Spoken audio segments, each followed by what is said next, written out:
prince was not like the others in the palace.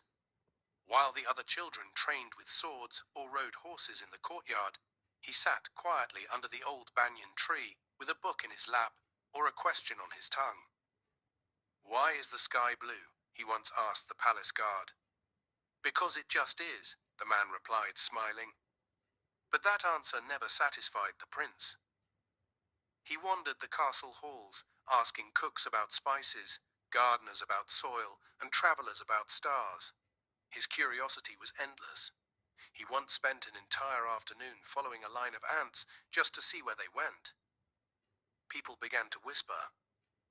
"He's odd," said a maid. "Too quiet," said a knight. But the king only smiled. "Let him ask. One day his questions will matter."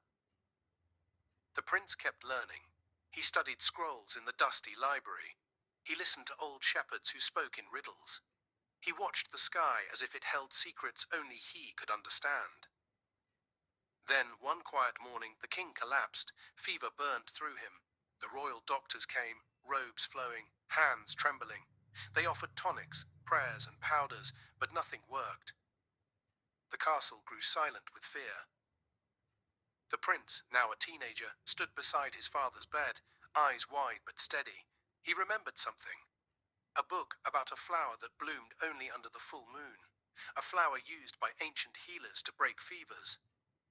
He ran to the royal library and searched through piles of forgotten books.